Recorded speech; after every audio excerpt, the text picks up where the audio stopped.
Ini saya hormati, kita lanjutkan pembahasan kita mengenai halal dan haram dalam makanan.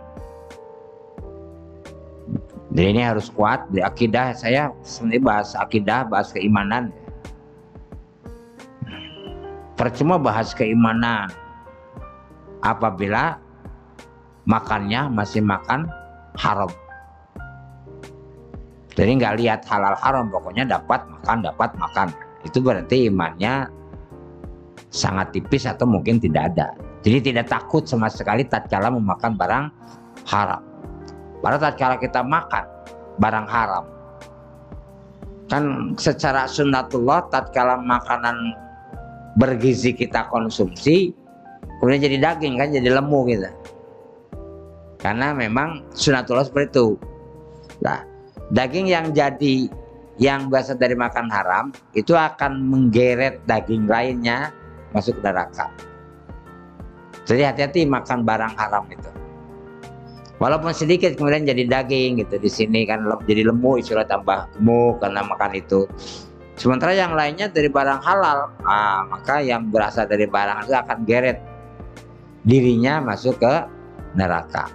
Maka dalam masalah halal haram itu harus hati-hati, dan disebutkan al-haramu bayin wal halal bayin. Halal itu jelas, haram itu juga jelas. Ada di antara keduanya ini ketidakjelasan, ya maka jauhilah. Nah, cari yang jelas-jelas saja. Nah, ini tidak boleh halal haram itu kita abaikan. Sholatnya sergap oke, tahajudnya sergap, jamannya sergap. Tetapi tatkala dia mengambil rezeki dari barang haram, maka sholatnya tidak lagi membentuk pribadi dirinya yang menjauhi kemaksiatan dan menjadi barang-barang haram.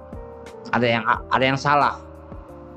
Apaan? Sholat aja disebutkan innas sholata tanha 'anil fahsya wal munkar. Sholat itu bisa mencegah perbuatan fahsya dan munkar.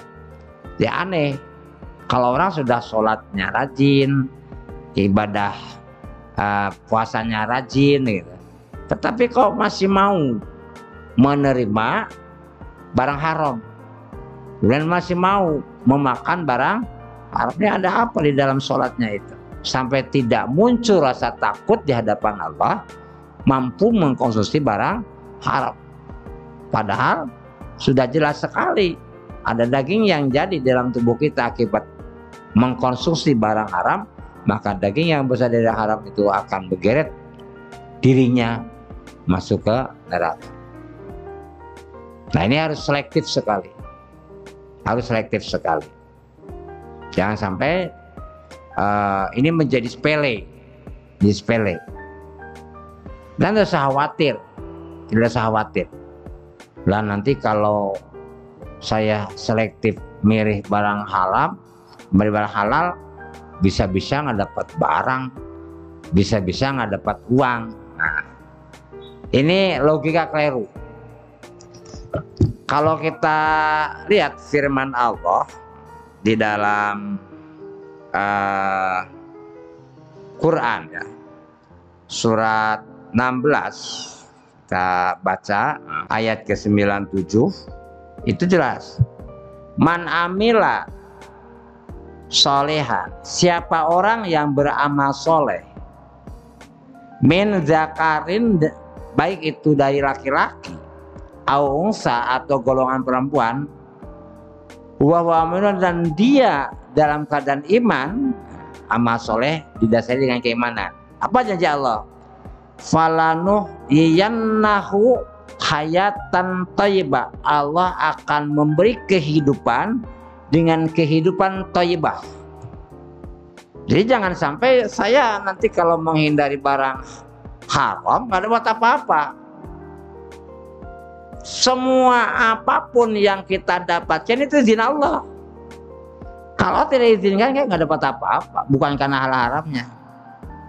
Jadi rumusnya Quran, apabila orang beramal soleh didasarkan dengan keimanan, Allah janji, falanuhyiyannahum hayatan thayyibah. Allah akan memberi kehidupan dengan kehidupan thayyibah. Disebutkan kehidupan yang baik itu bukan hartanya banyak, tapi ketentraman yang luar biasa. Hatinya jembar, tidak sumpek, gampang menerima kebenaran. Di salah satu anugerah Allah itu menerima kebenaran itu gampang. Nah, ini hayatan thayyibah. Tidak disebut hayatan thayyibah kalau hartanya banyak, jabatannya tinggi, tetapi dia jauh dari Allah, itu bukan hayatan thayyibah ya.